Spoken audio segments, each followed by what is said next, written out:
One. You are live. Good morning. Welcome to the Commission on Ethics, Lobbying and Government meeting of May 27, 2026. Before we begin, I'd like to introduce a new member of the Commission, Ms. Walcott, a longtime public servant, Executive Director for will actually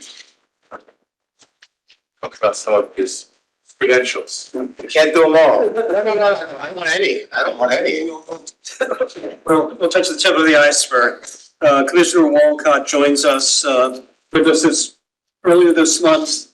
He has been appointed by Governor Hochul following his approval of his nomination by the Independent Review Committee.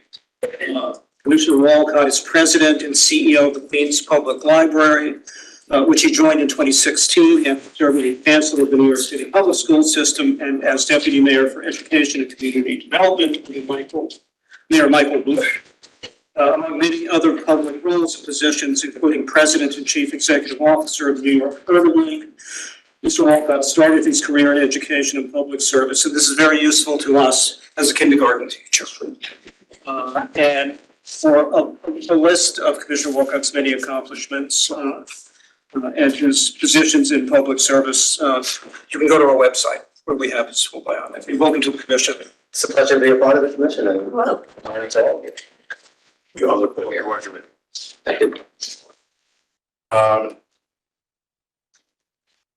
Exactly. We're going to. Do we have a forum? We do have a quorum between our offices at 25 Beaver Street in Manhattan and our office at 540 Broadway in Albany. I should say that the meeting is being held pursuant to notice and in accordance with provisions of the state's open meeting law and executive law section 94. Here in Manhattan in the New York State Conference Center and our conference room at 540 Broadway in Albany are open to the public during public session. Public session is also being live streamed on our website. You can find the link at ethics.ny.gov. In addition, I should note that Commissioner Karras is participating in the meeting remotely by video conference pursuant to Public Officers Law Section 103-A and the Commission's rules and resolution for remote participation on account of extraordinary circumstances. Thank you. First item on the agenda is the approval of the minutes of the public session on May 22nd, 2026. Are there any corrections? Session. Second. All in favor? Next item on the agenda is report from staff. Motion carries.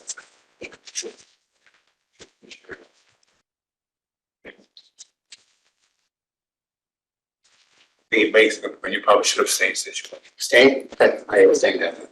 interesting. Just your answers, it doesn't matter.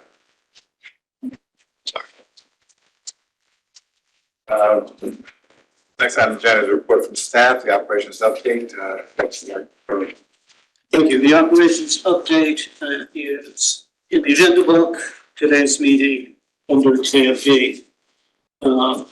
As we've been doing most of this year, save time, we've been running through the operations report. If anyone has any questions or observations, feel free to reach out to me.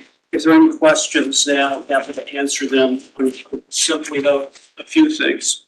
Investigations and enforcement. Open pending at 232 is substantially lower than the figure this time last year. It was 259. So good progress is being made in working through the docket and open investigations remain with a lot of things. So things are moving through the system. Advice and guidance, the numbers continue to climb. We're still running into 2026, which itself was a record year. The prior year, which itself was a record. So the increase continue to come in. Really interesting, miscellaneous is far ahead of the other categories. I think that's probably first, and it may reflect the impact that is having on the workforce generally, and the kinds of inference we're getting You know, they weren't simply limited to posting points for asset activity approval. Commissioner Scott. Yeah, I think I'm wondering about that. You know, like, one thing. If it's a recurring thing, I think we need to look at the category and see if there are some things that can be categorized. 50% of them. Yeah, we can take a look at that. I mean, miscellaneous is generally capturing things like requests for how do I, like something. Where do I look for that kind of thing? But there may be some categories in there. There are categories we could separate out and make it more specific. Commissioner Karas has his hand raised as well. Harris. Yeah, I had one question on investigations where it says number of continued matters closed 9, but then the cumulative year-to-date is only 3. And I was wondering how that could, if that matched up. I'm not seeing that the number of guidance letters. No, number of continued matters closed under investigations. No, I think that's a glitch. Actually, the number, and I should have corrected that, the number of closed continued matters was 1 last month. And the number of colored matters closed was 8. Oh, okay. Thank you. That out, but that explains. The cumulative figure. So the number of continued matters, in other words, the pre-colic. Closed 1 last. And it's not sort of colored matters, it should be 8. It should be 8. I guess, but I think the question is, year to date, we're saying the number of matters closed is 3. So we had no continued matters closed in March. We had 1 in April. So there's only 1 in April that was closed. 1 in April was closed, 1 in March, and I don't recall if it was 1. So the 9 should be a 1. 9 should be 1. Mr. Austin? I noted on lobbying, the first line, number of individual and principal lobbyists. The number for April of this year is the same as this year. I'm not sure how that's possible. Those are not new registrations. It's a cumulative number. So if you look at footnote 2, I think we're keeping track of the active number that we have. So, but and that shouldn't be the number in the first column for 2026, just for April. I understand it's cumulative under the year to date, but it seems impossible that they would both be the same number. Well, it's a cumulative number, so we're repeating the number. In order to get to the delta for the number of additional individual and principal lobbyist registration, you have to deduct the March number from the April number. We can add another row to show the additional registrations taking place in the month and any that are coming out. Lobbyists or I'm sorry. The first one says number of individual and principal lobbyists. It says 8631 for the month of April. And three columns away, 2026 year to date, January to end of April, it's the same 8631. Yeah, but the footnote says that the monthly count is cumulative. Footnote 2? Oh, I see. So we had an additional 67 registrations and we can start. I typically do the math. Well, I'm not doing the detailed report that previously had done. But maybe as you suggested, we ought to add a column. Yeah, we can add a column to show the change. Okay. In the registrations. What you can see though is that we are significantly ahead of last year. Last year was the first year of biennial, and now the second year of biennial. And so the cumulative number continue to rise. My only point was, is I thought a cumulative number would be larger than a single number. That's the way to report it. And what we're going to do, we'll add a row so you'll see the delta. Or I can point that out as we go. But it's probably easier to just add the row. So I can just add the row. It's not a major deal. April was not a bi-monthly reporting month, so you don't see the big numbers of filings coming in. You do see that the inquiries, although lower than last month, which was a bi-monthly reporting month, are continuing to run pretty high, not as high as the prior month. And we think that's an indication of the fact that for the second triennial period for lobbyist training, when the Article 7 bills, which I guess have been presented to the governor now, are signed, you'll see agency requested to biennial training for lobbyists and clients. That's not going to kick in until the beginning of 2027. So for now, all the lobbyists who trained in the first cycle, at the beginning of the first cycle, is 2023, are now coming up to training again, and we're getting large numbers of inquiries as a result of that. On the other hand, there's increased training that's taking place in lobby division and consultation with invitations and in coordination with our training group. That's having the effect, we think, maybe reducing the number. Was there any other questions on lobbying? Financial disclosure, as you know, May 15th was the filing date for all non-academic filers. You can see that in April, 1,000 financial disclosure statements filed. That's a fairly robust number. The notice period for filing began on April 14th when the notices and system links went out. And I think notices went to about 26,000 filers. So you can see many filed quite promptly. To date, and we're not that far out from the 15th, we're only 12 days out. There are about 5,100 financial disclosure statements that are out. The FDS unit will begin sending out failure filings shortly, and the inspection will come down probably to around what was last year, 4,000 range. And the real pushing will begin. I should note, you can see on the chart, we've had an update from the LEC.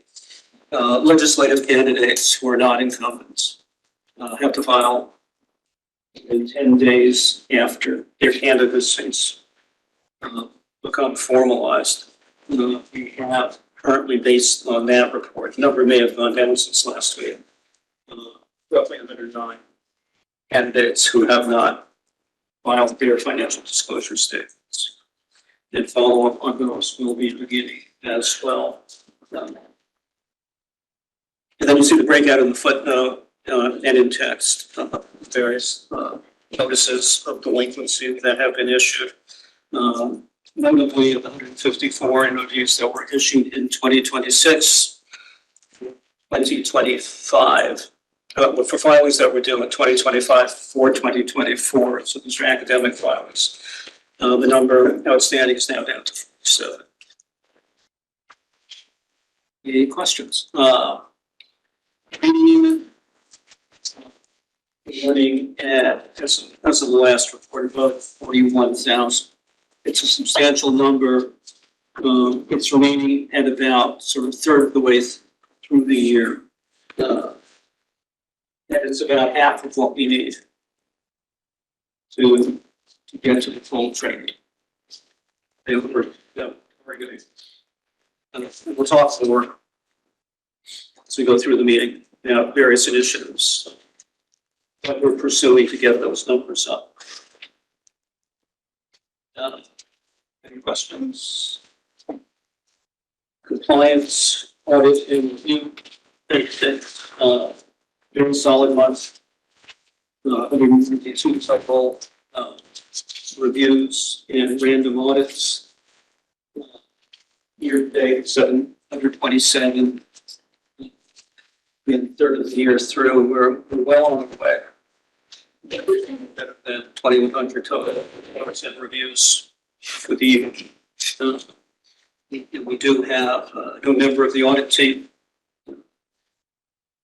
And get to that in a couple minutes to do an introduction.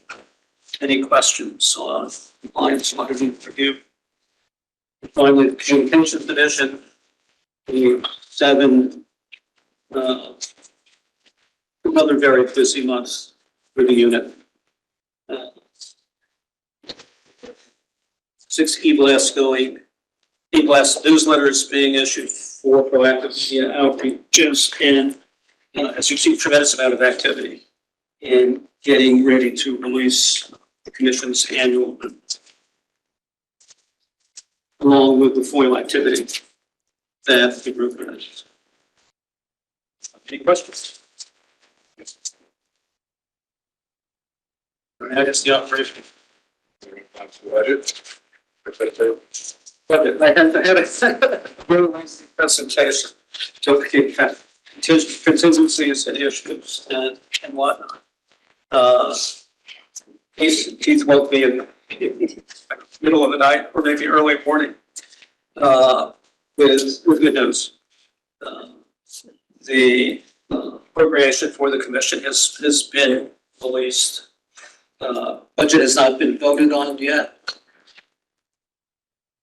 We don't know if it's going to happen today or tomorrow. Our total ask had been, the current fiscal year, 2026-2027, had been $9,160,000. We break out those personal services of just over 7.9 million. 1.255 for non-personal services. We've got that appropriation. We've gone back and forth. The governor's original budget committed 250,000. The Assembly One House bill likewise followed the governor's budget. The Senate and proposed a one-time appropriation of $250,000, which would have been useful, but it wouldn't have broken the logjam in hiring because working with division of the budget, they want to see the ability to fund positions, not just in the current fiscal year, but at least another fiscal year out, in a one-time appropriation. It's going to leave all of us uncertain about the ability to hire. But I'm missing it. So we didn't get the funding, but we got the two. We now have. We anticipate getting it. It hasn't been approved. It hasn't been approved yet, so if I don't. But assuming it's approved, it's the number we receive. That will give us the ability to fill the unfilled positions, as I've said before.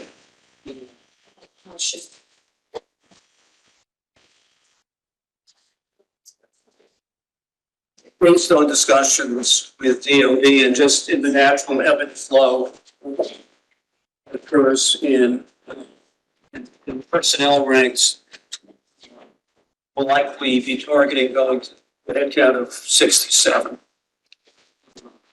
Probably have a rotating vacancy as positions open up and as vacancies are filled. So we have to make some strategic decisions. We do have positions. There were 5 positions we were able to fill.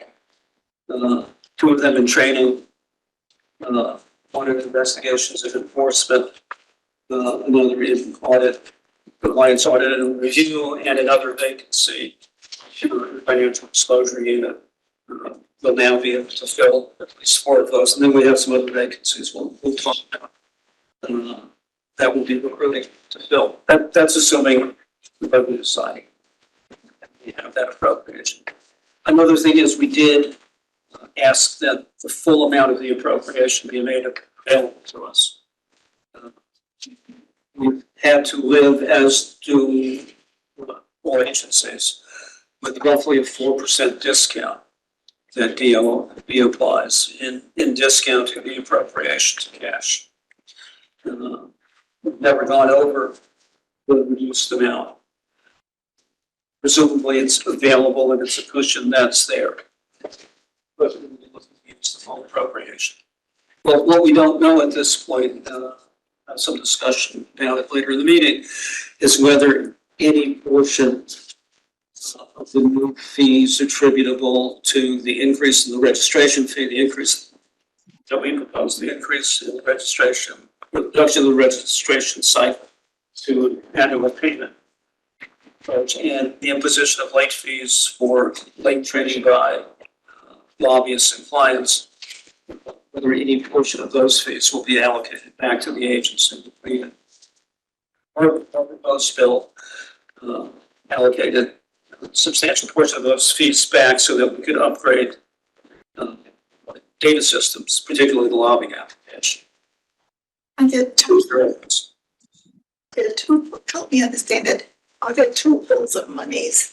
One that you just outlined, whether or not we get reimbursed for the fees that we charge. But didn't we have some monies, I don't know if it's in the legislative agenda or not, where we don't have to give back so much to the treasury? We had contracted with information technology services to apply a tranche of funding to the system that we're working on. But whether it's enough to get that project started or not remains to be seen. So was that in this budget or was that in the legislative agenda? It's in neither. It's in last fiscal year's funds. So we paid against the contract. Because I think that She's alluding to the proposal that was not picked up by the DOE to return some of the proceeds from the additional fees to the agency. That provision. Yeah.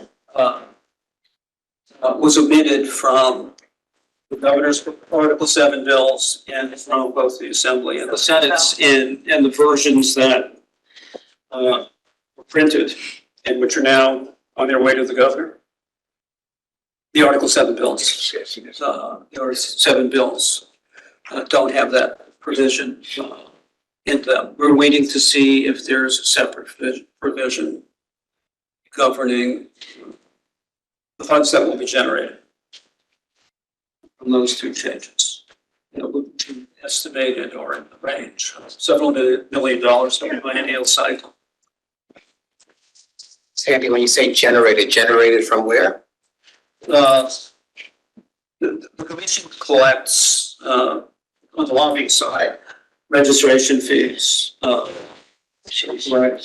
fees from clients when they file their semi-annual reports. They pay a fee for that, and then we charge statutorily assess late fees for various filings that are not paid on time. There have not been any penalties or fee assessments for late training taken by the workforce or by lobbyists and clients.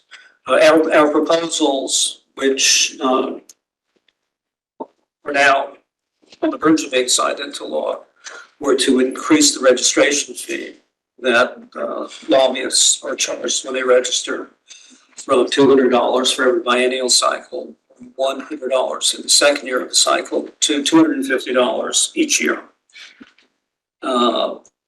And to provide for the imposition of late fees on lobbyists and clients who don't take their training on time according to a schedule.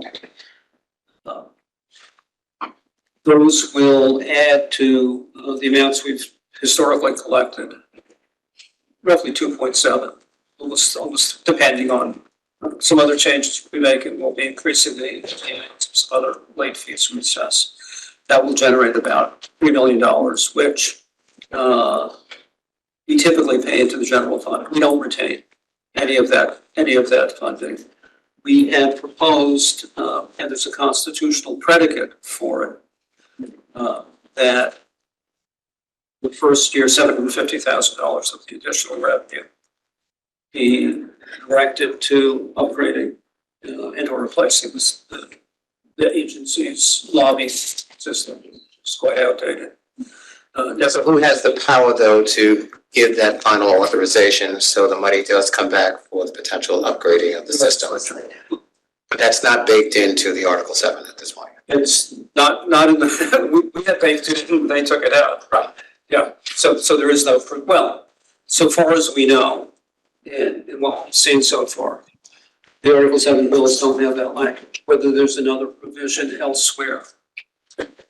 Legislative agenda. Oh, yeah. But it's on the legislative agenda, right? To change that. It has not been. So we can put it on the legislative agenda to request it.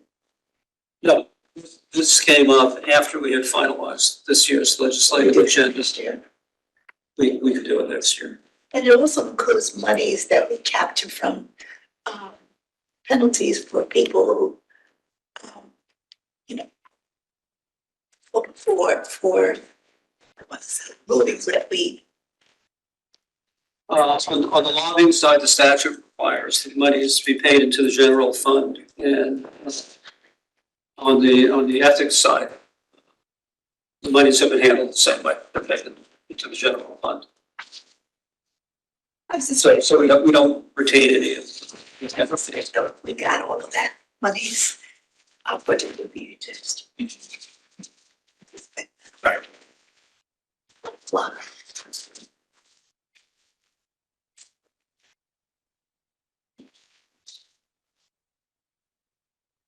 They were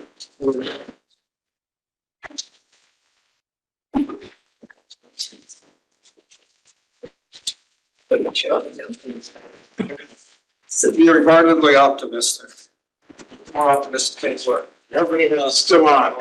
still never know. So in terms of the budget, I would say pay attention to the first sheet, which includes the $250,000, which shows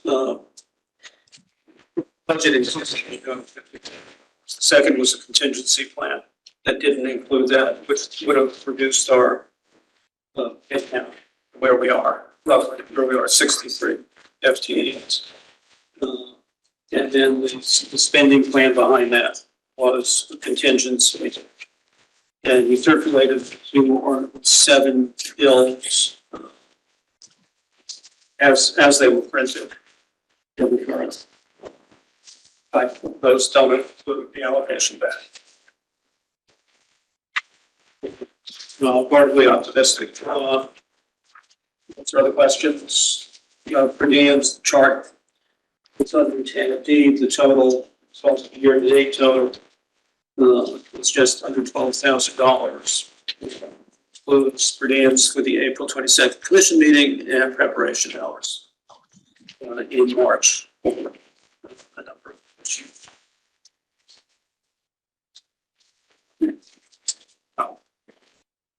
And was there any questions? This will be posted. So I won't go through detail.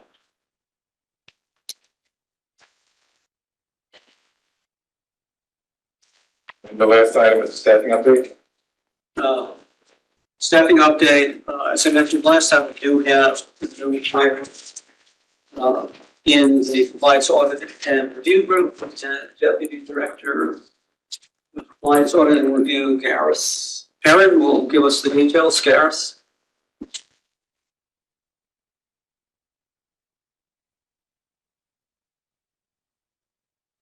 Anyway.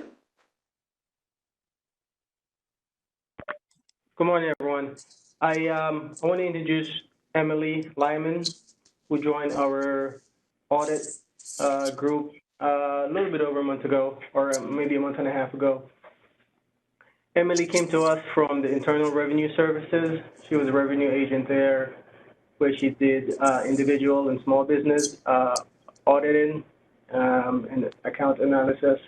Prior to that, Emily graduated from New Paltz.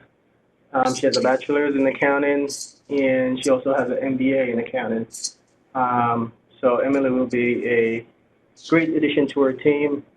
And please join me in welcoming Emily Lyman to the audit unit. She works in our office here in the Albany office. Thank you. Welcome. And I should say, Emily and the group have been doing a fabulous job. The group continues to be shorthanded. One of the vacancies we have is in that group. We're looking to fill that. Our target is to increase the numbers of audits and reviews that group is conducting each year. We are also in the process of filling a vacancy. This is apart from the 5 positions I spoke about earlier, which we'll be focusing on once the budget is formalized. The training unit is actively recruiting for a new trainer. We've reviewed some excellent candidates. Hopefully we'll have a new addition to the group. That group is doing extremely well. Activity is high, notwithstanding the shorthandedness. We're looking forward to filling that vacancy. Investigations and enforcement, we have postings now for 2 investigator positions, 1 in Albany, 1 in New York. We're looking forward to filling those positions. And at the next meeting, we'll have more to talk about on the recruiting side. As we take a look at the numbers we have and make employment decisions based on where the greatest state is in the agency. So we're moving along. Much more optimistic than the notes I was writing yesterday. So it's a positive feeling.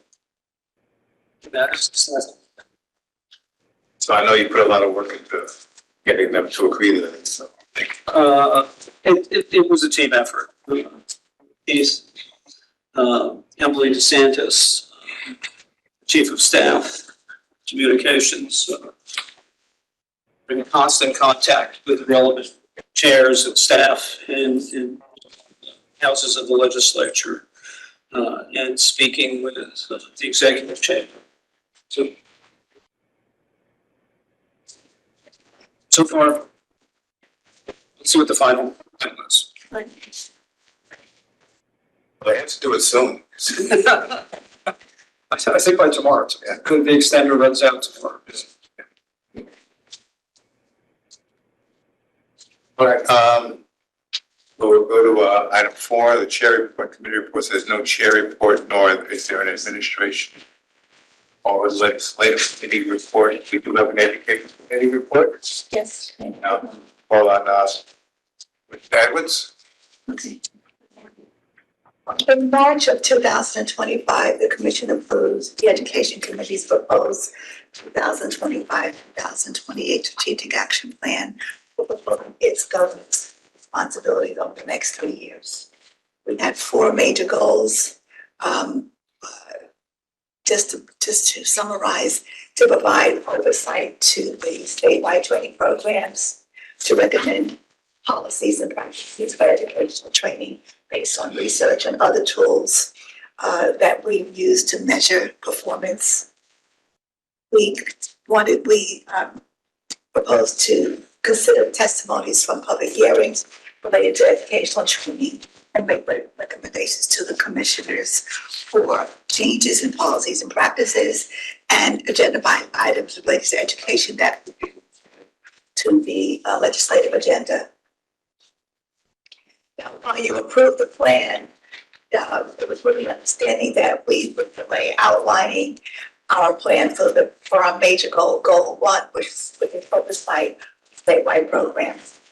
We wanted to give staff the time to experience a full cycle of training and to work out several challenges that they made us aware of with regard to those challenges we had to overcome. They had to overcome in order to train the mandated workforce.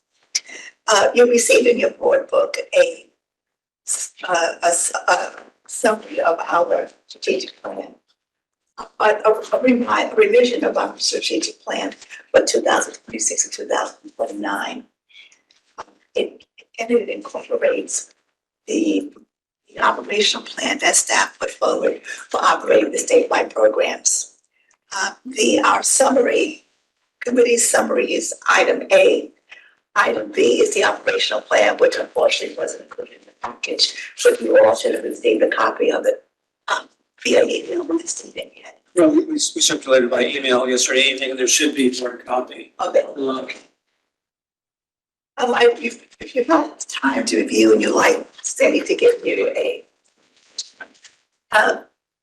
executive member Berlin to give us a quick overview, we can do that. But now I've asked you to consider this, and it has three places. It's, the 2025. So if you do that, If there are questions, we can do a detailed presentation. I can just sort of summarize the staff. questions. Do you want to do a summary? Do you want to? And you do a brief summary. I can do a brief summary. And we can circulate the slides separately if any commissioners are interested in that. One thing that we did at the last meeting was to commission approve removing the catch-up. So we're not requiring those individuals who didn't complete training in 24 and or 25 to take an additional training, but rather to prioritize their training this year. So that's an essential part of it. What staff is proposing to do over a 3-year period, it's very carefully staged out in the action plan, is to identify barriers to completion and use evaluations in the training process to improve training completions and to address compliance issues. We have plans, staff has plans to target outreach to agencies and employees. We have both in completing trainings and in providing data into the system and to the agency. Plans to use apply feedback to improve the accessibility, forward relevance, engagement, data quality, timeliness, and effectiveness of the system overall. We use increased messaging and outreach. As you know, there are barriers both in direct communications with individuals. We don't have email addresses for all employees. Not all employees are in the same payroll system. It's been a heavy lift, but worth the investment to get data on every employee into the system. We're not fully there, but we're getting there. We're working on status working with curriculum development and standardization processes. And a big thing that we want to prioritize is expanding the data systems, the CETA system, statewide ethics training application, improve that and have that actually serve as a learning management system as opposed to merely a tracking and scheduling system. So just as those agencies that are under the wing of the Office of Employee Relations, about 60% of employees use that learning management system. We would like to have more control over that and have CETA serve more in the vein of the learning management system. And then as we get to the end of the process, we want to bring in professionals, and it's going to be a budgetary issue, to assess the effectiveness and impact of the system overall. This is staged over 3 years. In terms of raw numbers, we've gone from 160,000 or so completions in the first 2 years of 2023 to just under 180,000 in 24, almost 270,000 last year.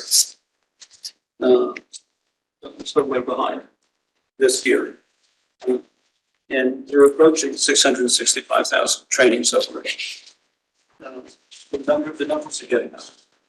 But we're not where we need to be in the system. And we'll distribute the slides. We'll do it that way, and then if there are questions, we can talk about them at the next meeting.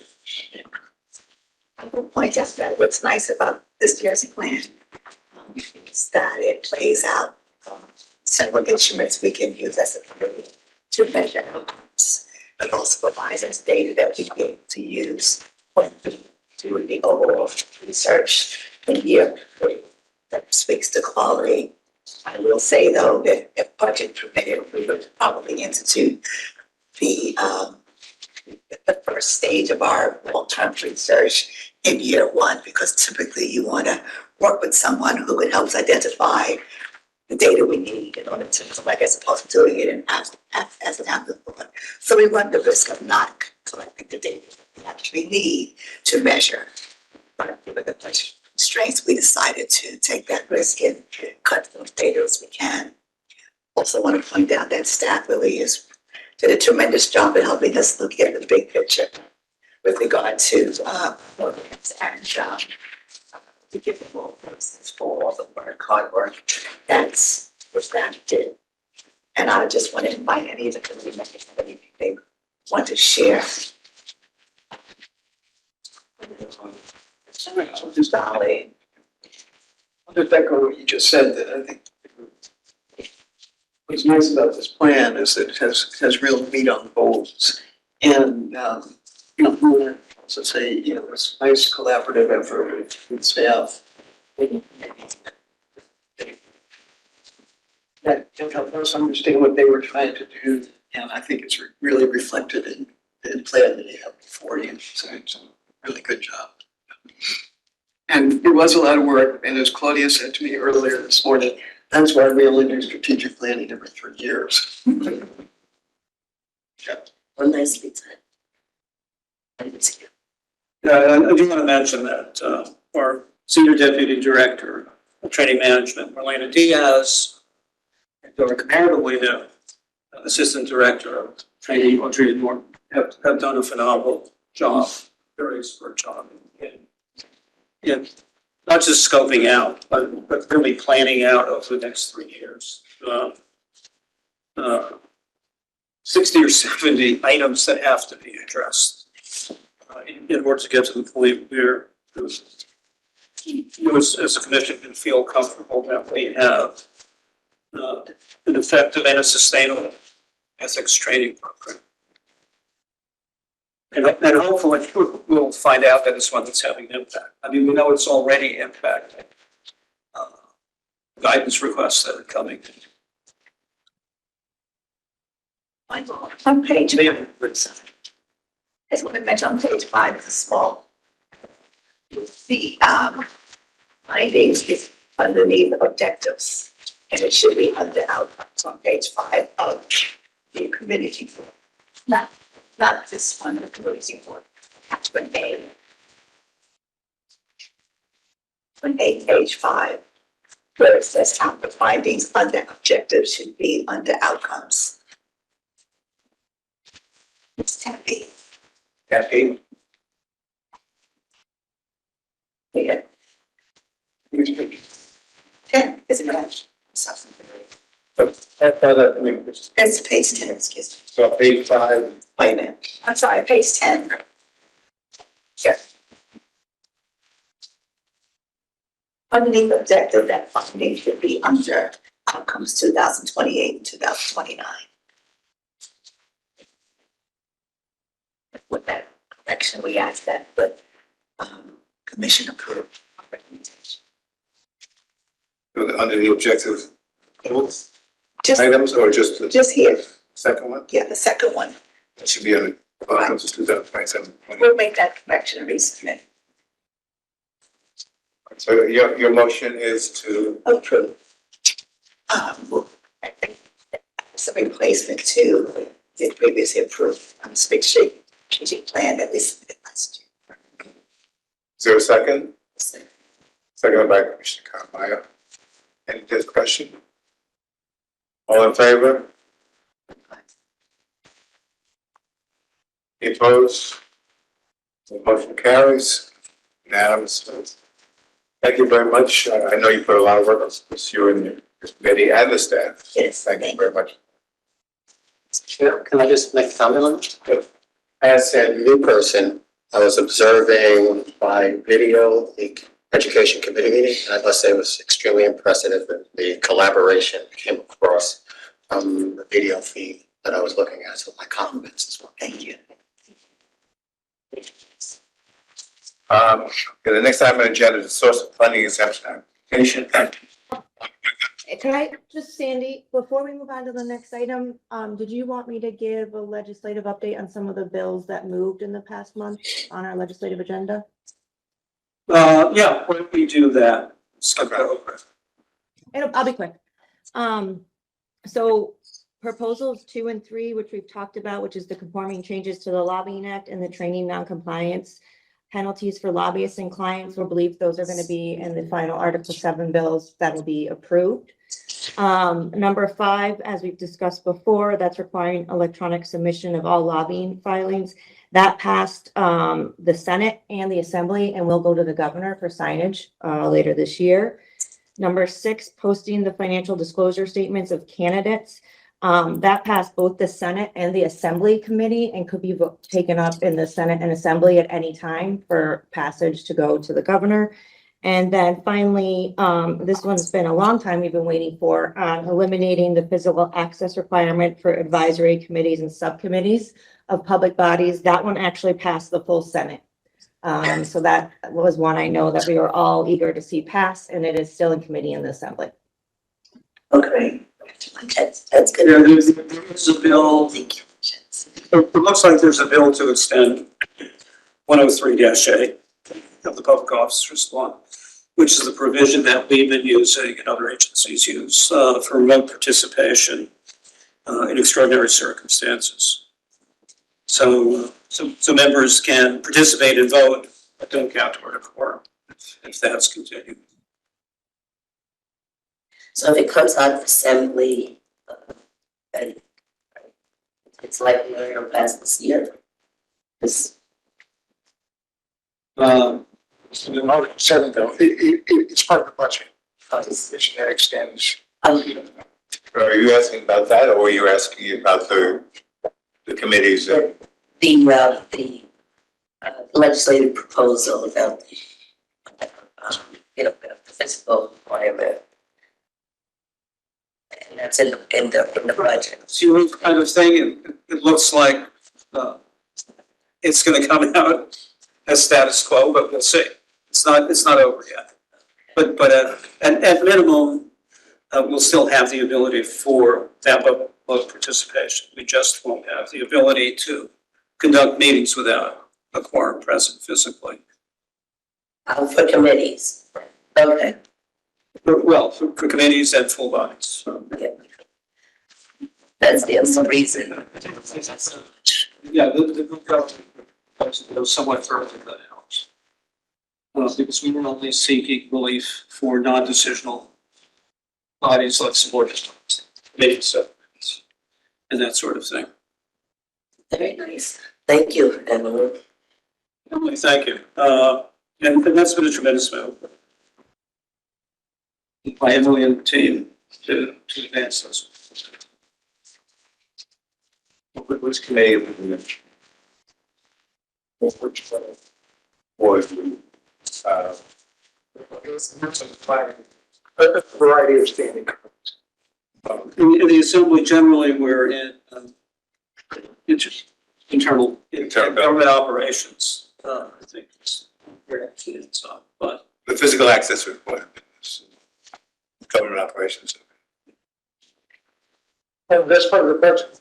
The extension is part No, of. not the extension. I'm asking you about eliminating the physical access requirement. It's a separate bill for the advisory. this is in government operations. Or at least that's where it started. And Emily said that the Senate has already passed it.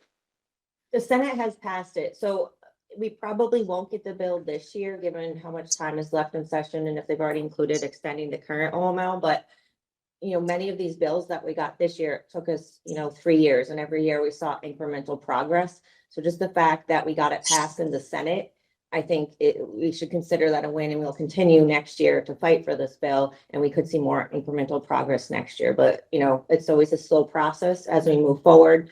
And like last year, some of these bills were passed by committees and then they stalled there. But this year we're seeing them actually included in the budget language and being passed. So I think we're making incremental progress for sure on our legislative agenda. We're going to have at least 3 items, I think, taken off this year. So that's a good news. Chief Rose. And as to the process, because it'll be a new legislation, they have to start all over.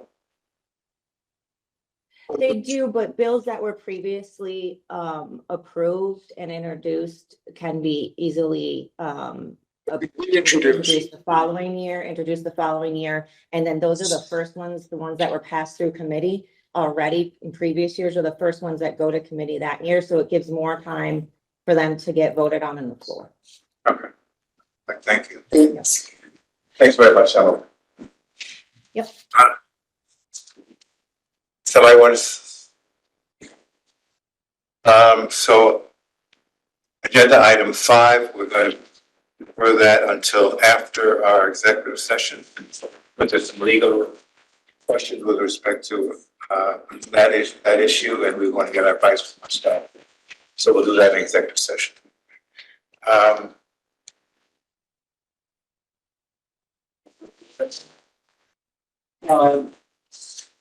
Next item will be the comprehensive. Right. We are also going to defer the proposed merger rulemaking, items 6 and 7. Since we don't have a bill passed yet, we really can't do chapter. So we'll go to comprehensive review. Yes, Item 8. Item 8. Number 10. All right. We had this on the agenda for the last the April. Yes, as we said, we circulated the draft last time. This is, and the commission had agreed to address the comprehensive review. And in pieces over a series of meetings so that we could do it. The commission could address these as a body in full and not go through the committee process for them, since they do affect really across the breadth of the commission's. But what you have here, what we presented, it's sort of a modest chunk of it, is the first segment of the draft report for commissioners to consider. Although it's somewhat lengthy at 19 pages, it covers only the first 3 and then the second contemplated sections in the report. Hopefully it's sufficient to initiate the process of developing a finished product that reflects the best thinking of commissioners and staff. Many others previously, and with the culmination of work that began in the 70s and 80s. To get where we are in the regulation of lobbying and workforce, state workforce ethics. It's part of that our history and public hearings, surveys, outreach efforts. We had 2 external surveys that were conducted. As you know, lobbying community, those who involved aspects of lobbying and regulation. We're doing lobbying laws. And another directed more internally within the state workforce to ethics officers and 80+ agencies in the executive branch. Member Council, Bar Association, law enforcement agencies at the state level, and any other interested parties. We have conservatives, oversight by Evolve, marketing, together public hearings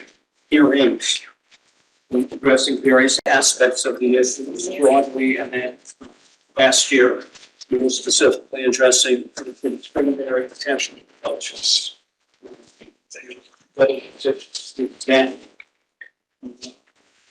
So feedback from commissioners and others. I should say the current draft is somewhat technical, so it follows the approach of predecessors who had similar charge to conduct a comprehensive review of statutes, we enforce our regulations, rules and practices. And the organization is, you have it here, the introduction, a snippet of history, an explanation of the comprehensive review process, reflected of the charge we have in the Ethics Commission Reform Act of 2022. And for those purposes of this, it culminates in a handful of proposals looking at ethics advice and guidance, state workforce conflict of interest, and thus employment guidance and regulation. And what was the spreadsheet circulated? Yes. Everybody has it. Take an extract of the spreadsheet from our last public hearing and looking only at proposals that involve ethics and the advice and guidance function. And we have our overarching guiding questions, which are senior status.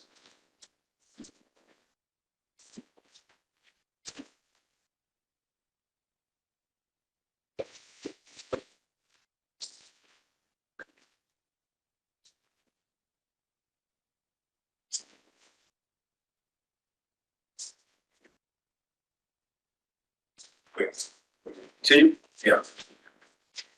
The question is, the overarching questions are New York State system of ethics and lobbying regulation effective, and what changes, if any, should be considered.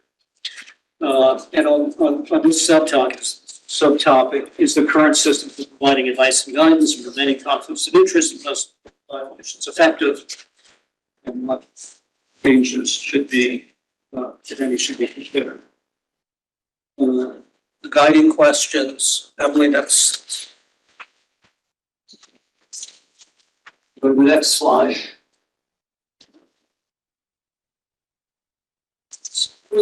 Slide. Everybody has the hard copy. We have the hard copy. So the first is a time to assess.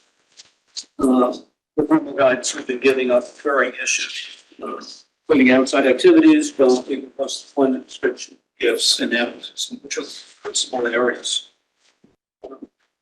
We look at advice and guidance realm. Should we have formal regulations promulgated? Those recurring issues for which we have both formal and informal guidance in the form of formal advisory opinions and the informal letter opinions that the advice and guidance unit issues, I don't know, but by the scores every month. Lots and lots of inquiries come in, and a lot of, we call them informal letters from the perspective of the recipient statute. They have the effect.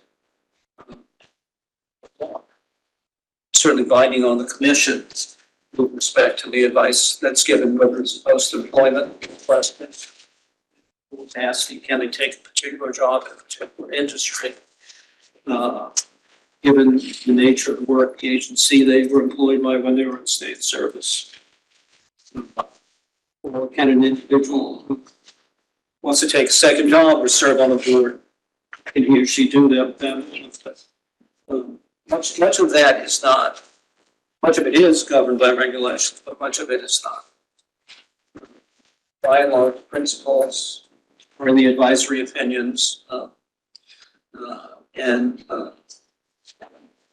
for those of you who had the pleasure and the privilege of sitting through the masterclass that Michael Sand gave on the hundreds of advisory opinions that have been issued in several opinions.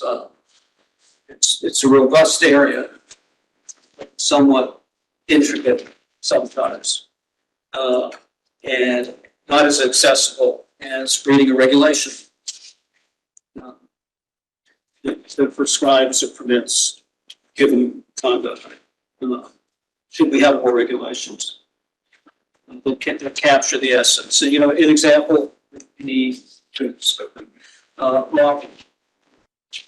There are, I think, roughly 100 advisory opinions in lobbying. A decision was made by the prior commission to commence a process taking learning in those advisory opinions, interpreted a fairly complicated lobbying act,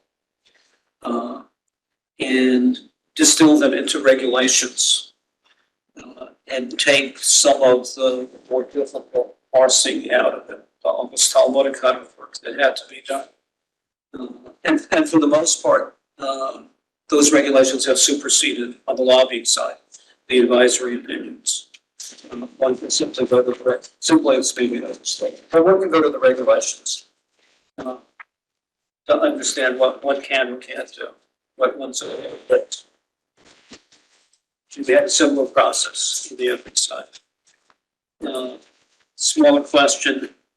So much of the learning is more formal advisory opinions, statutorily, they're confidential. Section 7B. Prior commission occasionally publish those in redacted form. Should we return to that practice?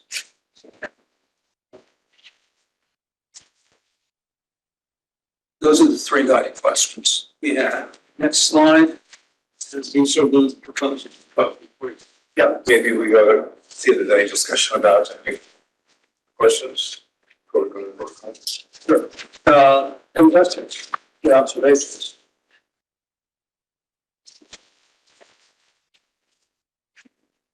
Hearing eyes. Next slide. So these are the proposals. First, to clarify assets, liquidity approval regulations and form to require. Decision clarified gift threshold regulations reviewed about approval requirements. Heads, extended guidance, confidentialities, create an ethics officer, mentorship voters, uniform application of ethics laws, critical outside activity approval with certain agency leadership. It's worded employees and vote mechanisms the uniform handling across all agencies.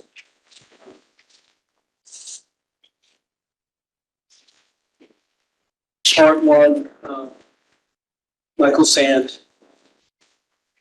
and the ethics group operating for a number of regulations. Some are in process now to deal with outside activity approvals. The Part 932 process, which embodies that. There's a question of whether we need more clarification. We have some of the proposals on hold. Michael, the next meeting, will we be able to adopt those that I don't think so. I think it'll be following month. for July? Yeah. Those are already pending, so we move forward on those. Clarify the gift threshold regulations. Among other things, there have been questions raised about whether our current interpretation, it's not statutory, that anything above $15 in value annually can form the basis for a gift, depending upon the other factors that are is it time to revisit that? Some have suggested raising that threshold, some have suggested reducing it. One of the proposed Article 7 bills, Part W, which is going to disappear from the radar screen for now, involve revising financial disclosure form to raise the threshold for reporting gifts from a single source from $1,000 a year to $2,000. We objected to that. And generally the thresholds for being raised. Same thing for outside compensation. We have $15, the FTS form, which is statutory, calls for reporting. Currently at about $1,000. The proposal was to raise that to $2,000. Do we think it's time to raise that? The travel approval requirements and process for agency heads to obtain. Those are the Part 931 outside activity reimbursements and service payments. And you see those periodically as agency heads apply to us. they have no other authority but us to go to as agency heads. So they need our approval. Questions had been raised by commissioners previously about whether there should be further restrictions on those, the sources of those reimbursements. Currently, the regulations do not prohibit, Michael, correct me if I'm misstating this, they don't prohibit public entities, non-state entities, not-for-profits, or even commercial entities, in theory, if they're not prohibited interested sources, could be providing reimbursements if the activity relates to the individual's state job. If they pass interested source analysis, then the gift would in most cases be deemed appropriate. And that's kind of notwithstanding the incentive that the payor might have for bringing folks together at some convocation to discuss an issue of a potential public interest. Well, the interested source analysis involves an examination of all the circumstances surrounding the gift. So you would take into consideration anything that you felt was relevant in performing the analysis. So even if a particular reimbursement or gift seems to pass interested source analysis, you can look at any factors that are relevant and override the result of the interested source analysis and make the final determination based on all the circumstances. So one of the proposals that had been floated, see it periodically from good government groups, and at least one past commissioner raised the question of whether all payments by non-association groups, non-membership associations in which the individuals' agencies, as opposed to them, whether anything other than that should be prohibited. What? In other words, if a private policy organization, not for profit, for example, has to bring together heads or employees in a particular field, whether it's education, law enforcement, corrections, or drug treatment, wants to bring a number of regulators from around the country together to discuss issues of common interest and hear, presentations on a particular philosophy. And they're willing to pay for cost of the meeting, pay travel expenses. Would reimbursement be permitted when it means that the payor doesn't have an economic interest per se, making an interested source, but it has a policy position it's trying to promote. Importantly, we should keep in mind that if approval is denied for a particular event, the decision can be made to have the state pay for the event anyway. So if an agency head seeks approval to accept outside reimbursement and is denied, and they still believe that the event is associated with their official duties, they could have their agency pay for it. So in that case, it would be a choice between having an outside entity pay or have the state pay.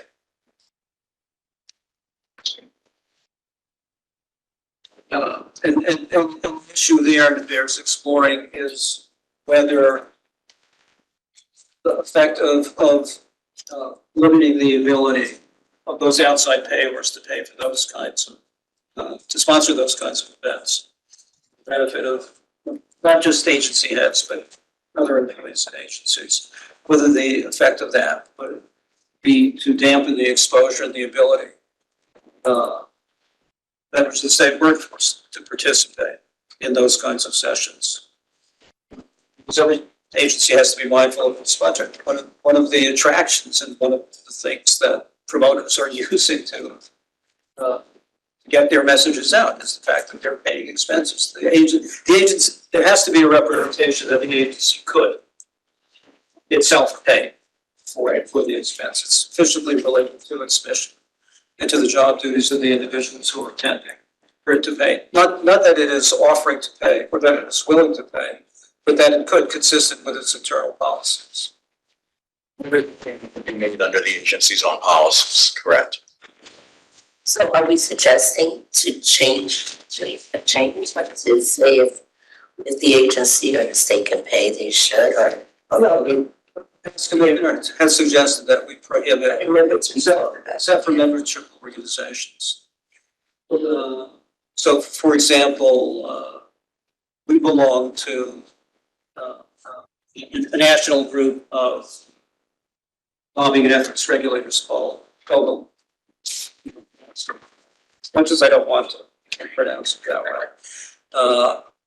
We have to make a hard decision every year about how many staff are able to attend, because we pay dues for our membership, but they don't pay for us to travel. It comes out. You know, if a group of law firms got together, you know, became major contributors to the organization, and wanted to push their opportunity to have presentations, maybe they could start paying for it, as an example. But those are hard decisions that have to be made. Do we want to change the standards for those, or are we comfortable with the current system? So you're saying as a general rule, though, COLIC does not accept any outside payments. Sorry? As a general rule, COLIC does not accept any outside payments for activities for the staff, I'm saying. We haven't gotten any offers. No,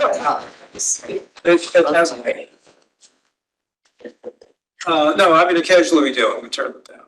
Because I remember, like, sometimes, lobby, I mean, when I guess when staff members do go to activities that, you know, promote their particular area, that's all then always paid for by COLIC, generally speaking. We've never, in my time, never received reimbursement from in any organization. But you know, an exception would, if COLIC did it would fit within this exception for membership organizations. If you're a member, a dues paying member, and there are many organizations like that state agencies belong to, and the opportunity to have cross-pollination to hear outside views. It's not inconsequential. It's right. It's an interesting balance, but you know, organizations that are doing it may be doing it with the best of intentions, but they have agendas.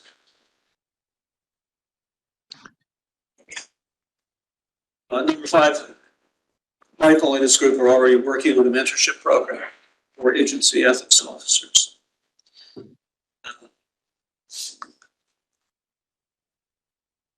And the last, and this is something that came out of a comment. We received a first public hearing. We have our own interpretations. We apply Section 74 of the Officers Law and Section 73 of the Public Officers Law, respective restrictions on various kinds of outside activities the state employees can engage in, as well as post-employment restrictions. Our regulations recite that agencies may have more rigorous requirements that are coordinated with their mission. But at minimum, in interpreting the basic statutes, should there be uniformity across agencies? In those instances where approval from us is required, either in the case of agency heads who have to come to us directly, or other instances, Part 932, where individuals who are taking certain kinds of appointments, policymakers have to come to us, outside employee making more than $5,000. They need our approval as well. Should the rules be the same at the agency level for those who don't have to come to us, as for those who do? Sandy? I'm always fascinated by mentorship programs. Could you elaborate a little bit on? It's a bit in its infancy, but the plan is to have a member of our staff assigned to each individual ethics officer, or at least each individual brand new ethics officer as they're appointed to their position. And they can be a resource, just a phone call or email away. If any questions come up, they can call their assigned attorney.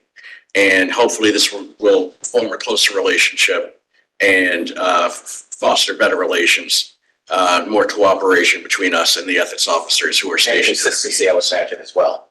Yeah.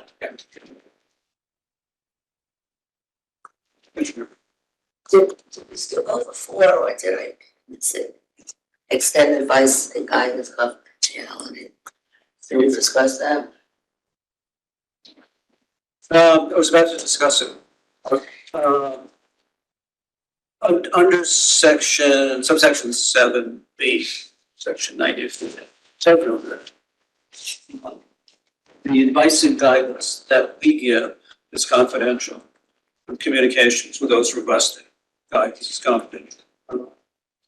And the reason for that is we want to encourage those who have questions. Whether they have questions and wanting to come to us to be open and candid with us when they seek guidance. The protective force of the guidance we give applies only if they've been candid. If facts are misstated or if our advice isn't followed, then the individual is subject to possibility of enforcement action or having approval revoked.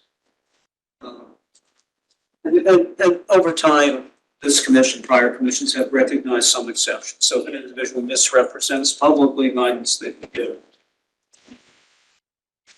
that constitutes a waiver.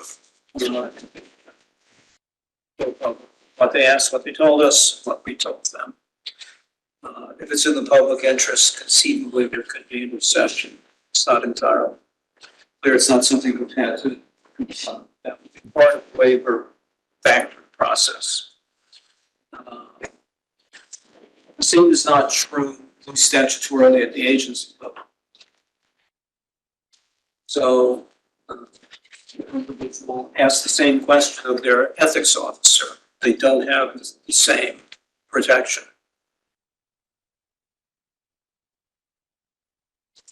And they may not be eligible to come to us. So a non-policy maker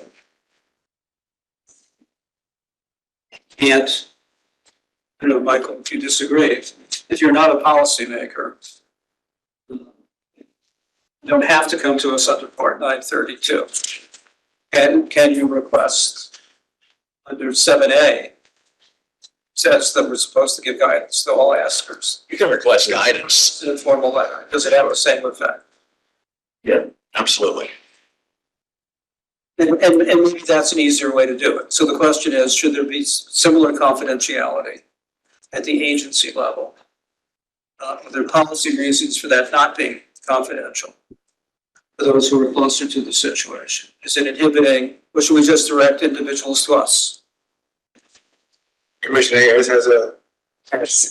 Caps. Oh, we can finish this I had a question about number 1, but I can ask when we're done with this page. Okay, Commissioner Wilk, you have a question? No, I was just noting that. Thank you.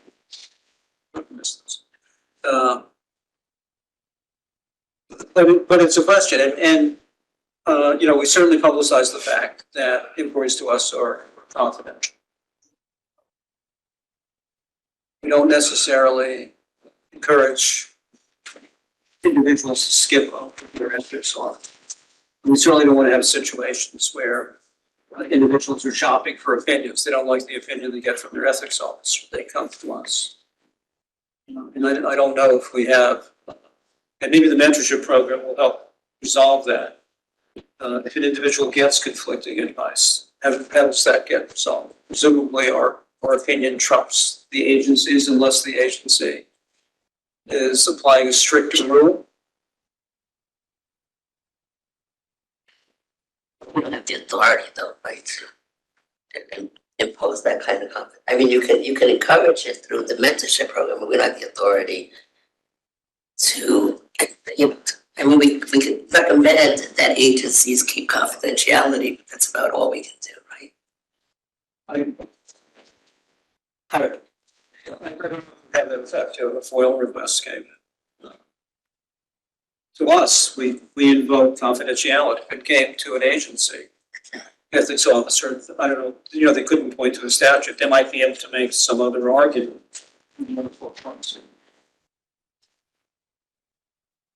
But it wouldn't have statutory action that requests to us have. And occasionally, very rarely, see situations surface in investigations and enforcement where an individual claims they got advice from their agency or from us. That's different from the approach we're taking on the enforcement side. There are issues with giving confidentiality for conversations with ethics officers, because then you're effectively asking the ethics officers to keep secrets from their agency. They might learn something that the agency would really want to know and be prohibited from revealing it. So there's a balancing that we would have to consider.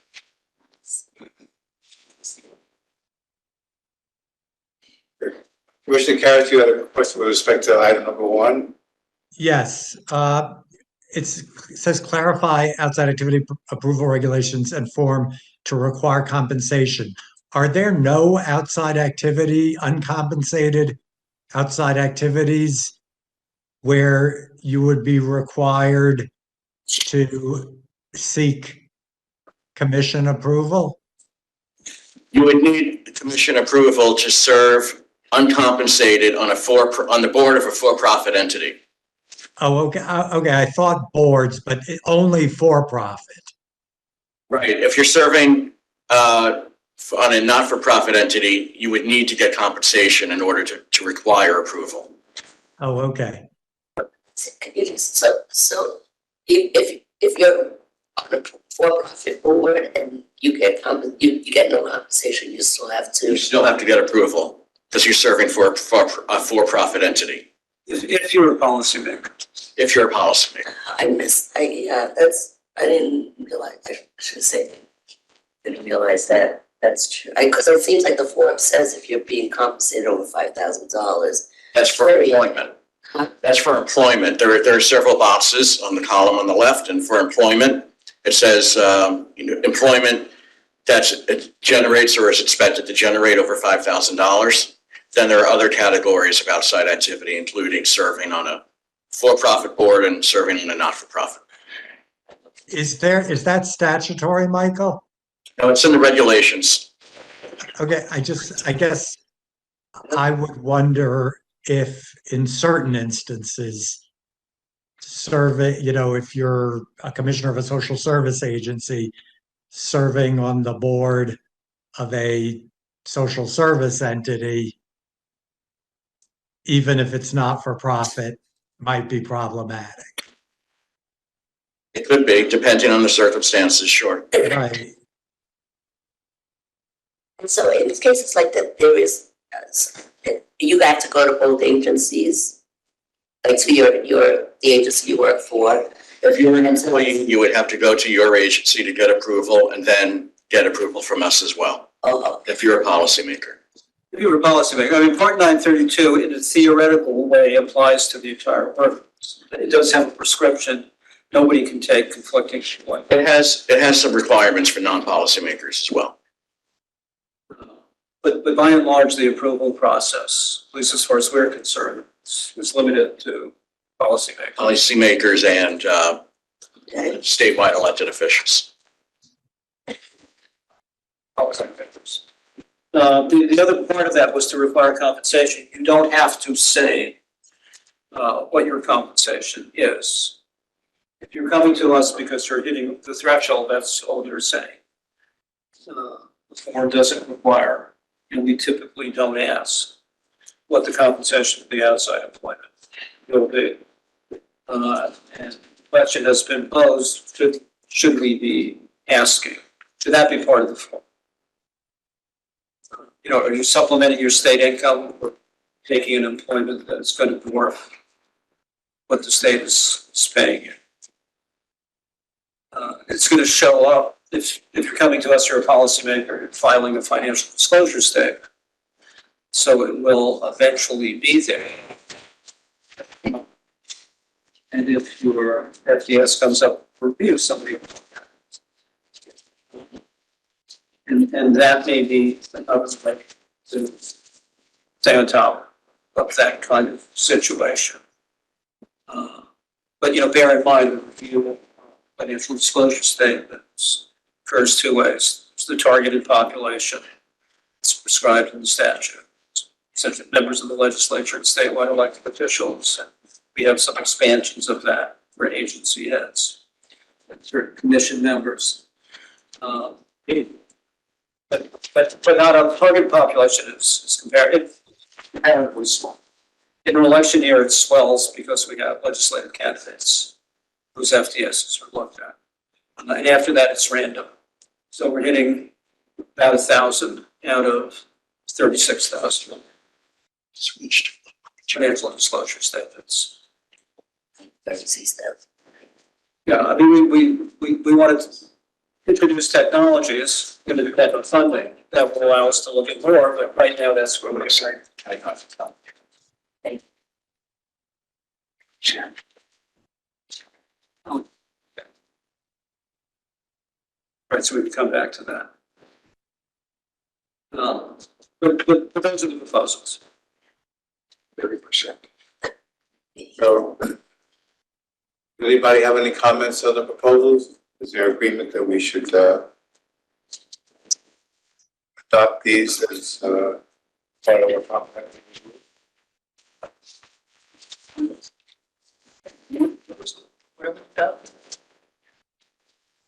Wait, I'm sorry, I didn't hear what Seymour said.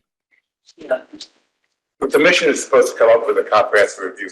Sandy is setting it in portions, but we haven't adopted any of what he's written as our comprehensive. Is that right? Yes. And you want to put it in sections. Well, I guess we ought to get a sense of whether people agree with this at this point. The question really is, do we move forward with drafting proposals for you? Right. These are conceptual. And the question is, are commissioners interested in seeing further drafts on more concrete proposals? So you're not adopting the recommendations, it's just part of the comprehensive review that will eventually come back to. Right. So ultimately, when it comes time to look at the finished product,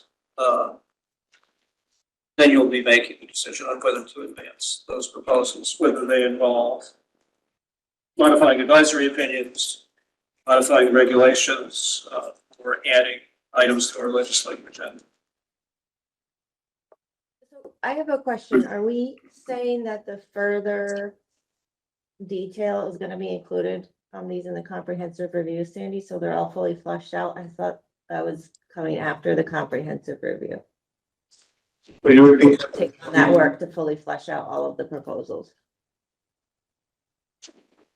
Could you repeat that? I didn't get it.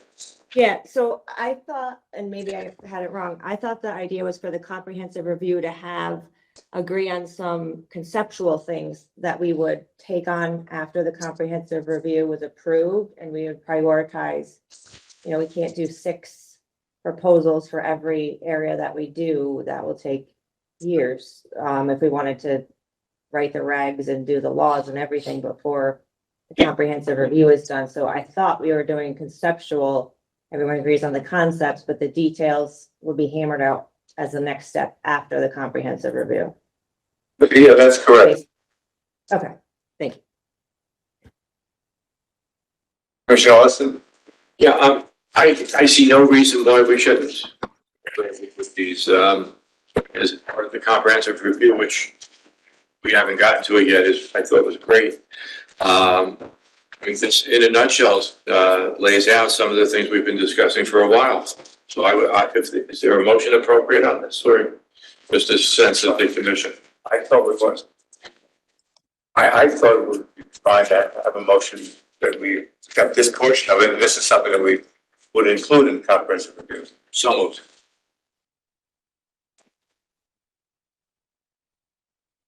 I'll Is second there a it. second? Commissioner Karas, did you want to comment on this before we vote? You have your hand up, Commissioner Karas? Oh, I was just gonna, so we're not deciding how we're addressing these, just that we're addressing these. Okay. Commissioner Edwards? Can I just ask that on page 11, page 10 rather, you just take a look at the part here. You mentioned that our four principles substantive categories. I'm sorry, where are you, page 10? Page 10, yes, at the bottom, last paragraph.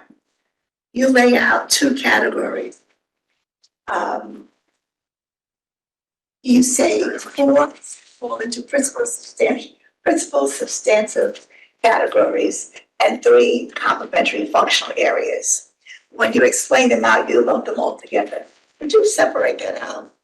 I'm sorry. On page 10, I'm on page 10. Page 11. yeah, page 10 and 11. Last paragraph in 10. First paragraph in 11, on 11.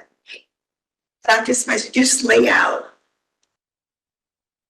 The functional areas? functional areas. You say four principal substantial categories and three complementary functional areas. It's two sections. When you explain it, you list them all together. Can you just separate that out? Yeah, some are auxiliary, so compliance, audit, and review is not substantive. It's a functional area that complements, is that? I think what Commissioner Edwards is asking, no. Yes, thank you. Is that you describe substantive categories and complementary functional areas, and then you list all seven. So if you could Break it down. break it down. The substantive categories are four substantive categories, and then there's three complementary areas. I separate them. Right, so it's compliance, audit, and review. It's a In the report. separate them out in. Yes. So there's a clear demarcation of one and the other. But that's how the report is gonna be organized. That's why there are gonna be seven sections in part 4. So we're starting with advice and guidance. So what I'm saying is just should be, That's how the the. demarcation allows you to lay out the four principal substantive categories. And there should be three complementary functional areas. So I think you agree with it, but it's how it's presented in this. Yeah, we agree. That will be the organization, that is the structure. That's why there are going to be 7 subsections. In part 4, corresponding. Can we just say which is the four substantive category of these 7, and which are the 3 complementary functions? Yeah, and so compliance, audit, and review is a complementary function. Training is a complementary function. If I may, I think, but it's just, I think, just a clarification rather than anything substantive statement. So I think, if I may, Maybe a little better. I think, Commissioner Edwards was just suggesting there was 4 principal categories, list them in a separate sentence, 3 complementary functions, and list them. So it'd be 1, 2, 3 under one and 1, 2, 3, 4 under the other. That's all. Yes. Thank you. Okay. Kavita, did you have Just to make some sense. Yeah, the first 4 are the substantive, the last 3 are the complementary. That's okay. So you want it to be 1 through 4, and then 1 through 3. 2 sentences. Yeah. So Commissioner Scott? Exactly. I think, just, I would be comfortable if, as long as it's sort of, we are voting to approve the continuation of this draft, we're not voting to approve this section of the draft.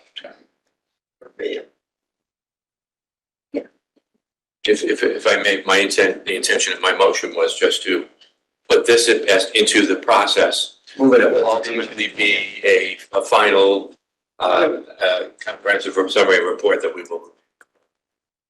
I think many months ago, perhaps before you joined the commission, there was an lengthy presentation about comprehensive. And many of the commissioners, and most of the commissioners felt at that time, rather than just have something presented to us, we ought to go through it in sections and actually discuss it. So that's what our process is right now. So this is the first section that we're going to look through. It's open for discussion. And if there's no disagreement, then this is an area that will be part of the conference. It's subject to change based on the total piece. So it doesn't come up with any conclusions. It's just that we're going to look at these issues.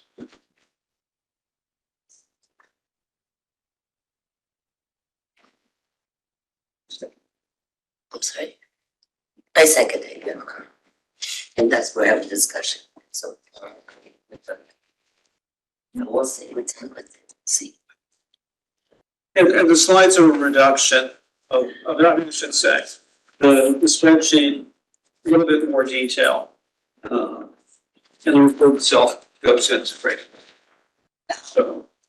This is gonna go public, that we presented a comprehensive review. The last public hearing, which that document looks very different than this stuff. Well, once we go for a public hearing or we follow. He gave what was, I guess, presented with all for public to comment on the extensive project. I think we've gotten comments from the public.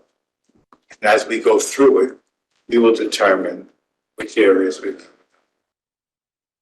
So let's go for the public again and tell us that. But the spreadsheet was intended to capture the comments we received. So we put the guiding questions out. And for comment, you can see the responses that we received. So all of the draft is because I mean, it was, the first draft was just problematic for me to understand that we talked about that. So I guess like, I'm assuming that substantively, this draft and the first draft are similar in terms of content. It's not different, it's just organizing in a way that's more understandable. Right? It has a lot more explanation built into it. But what you originally saw, there's a big draft. And what you saw was an extract designed to present questions that we thought were pertinent questions to ask based on all the input we've gotten and some thoughts about potential responses, answers to those questions. But that really was not even a distillation, it was an extract from a much longer discussion. So this is designed to lay out in a much more discursive and frankly, unified way where we're going on. So that there's an integrated whole at the end of it, not just picking little pieces of things as we, and I don't mean this in pejorative. For our legislative agenda, we're focusing on things that we think are important to address now. And to make incremental changes. Here we're trying to take a much more global look at whether, which is what the statute requires. Does the scheme overall work, and is there consistency within it? And there's some areas where we're very tightly regulating, there are others where we're more relaxed. And should we be go one way or the other or somewhere in the middle? But there ought to be a constant view of whether this works and whether it all is achieving the result we want to achieve. And then, and the broader question, you have to vote on it, is the general organizational using itself, so.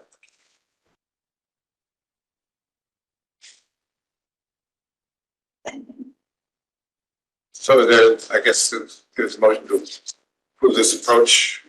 I think that was your motion, right? That's correct. All in favor? All opposed? Right. Carried one vote. Only one vote. Oh, I think we didn't. I'll still have that there. Let's go.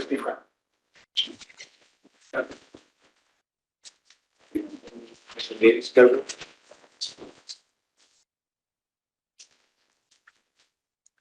Is everyone have an opportunity to consider the meeting dates? Are they, everyone available for those dates? I have a conflict. You can conflict. October 15th. Wait, September, I'm sorry, September. Yeah. I'm Commissioner sorry. Groenewegen has her hand up. Was the hand up? Mr. Commissioner Groenewegen? Groenewegen? Yeah, as I stated at the Groenewegen? last meeting, I am not available for the July 29th meeting. John. Canada. You're away also? So can we perhaps put up a week? 22nd. You're around on the 22nd.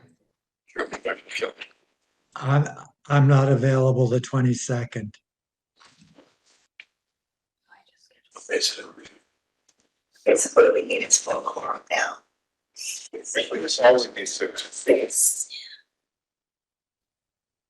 whether not. We could also look at the Tuesday or Thursday the week before, like the 21st or the 23rd. Are folks available then? Sorry. July. But the 21st Tuesday or 23rd. It's the 23rd? the Tuesday or the Thursday. I can't do the 21st, I can do the 23rd. The 23rd? I don't think I can do the 23rd either. You're on that week, Jim? I just made plans with some family that they were going to come to visit, and they literally yesterday confirmed their hotel and their reservations from, I think, the 21st. Well, the 21st I could probably do because I don't think they're arriving till late. But they're going to be here all day, the 22nd, 23rd. I think they're leaving the 24th. So Okay, should so we the just, 21st, does that work for people? Let me just, hold on, let me pull this up. This literally just happened yesterday, and they sent me a text saying they had booked everything, so. Well, two people are not available to follow me.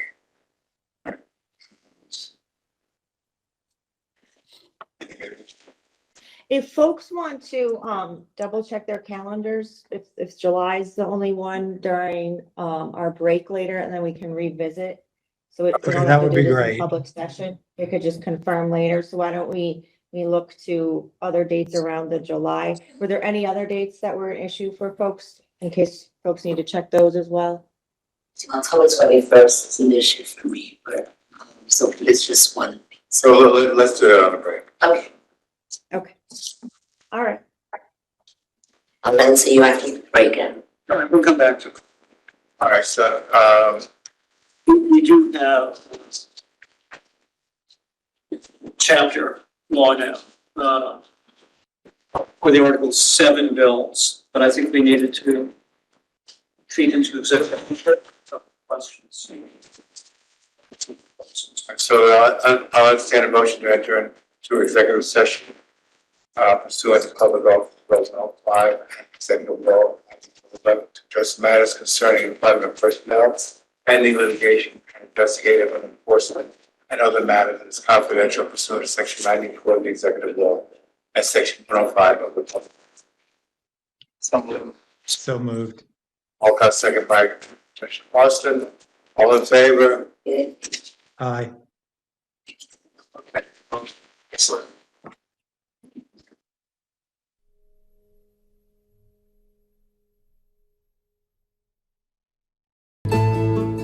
You are live.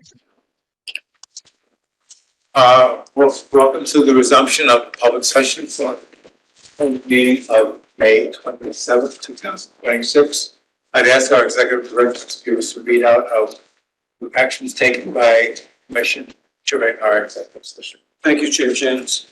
In executive session, the commission discussed matters related to litigation and legal advice. The commission discussed a formal opinion pursuant to executive law, section 94(7)(c). The commission closed 2 investigative matters and the commission discussed steps in several other investigative matters. Thank you.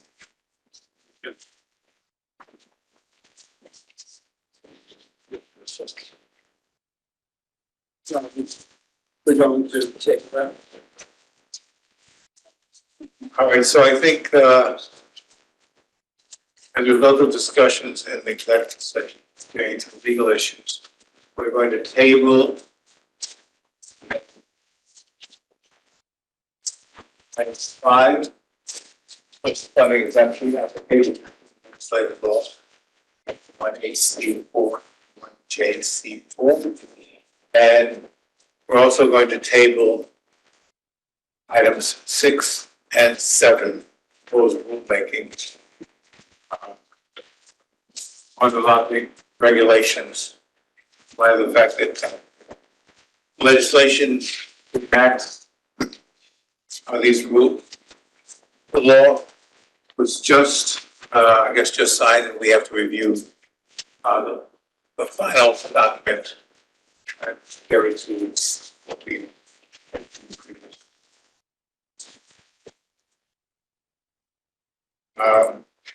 And with that, I'd ask if there's any new or other business. Move to adjourn. The commission want to vote on We're the gonna vote on the schedule? We only agree on 2 days, so we have a couple of outstandings. We agreed that we would meet in.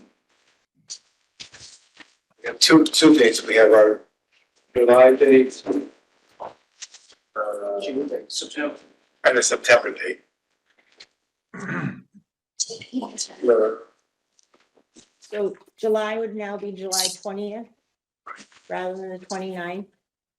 And the September date, we agreed to keep as September 23rd. And we will take up the issue of the other dates at June. That's a Monday.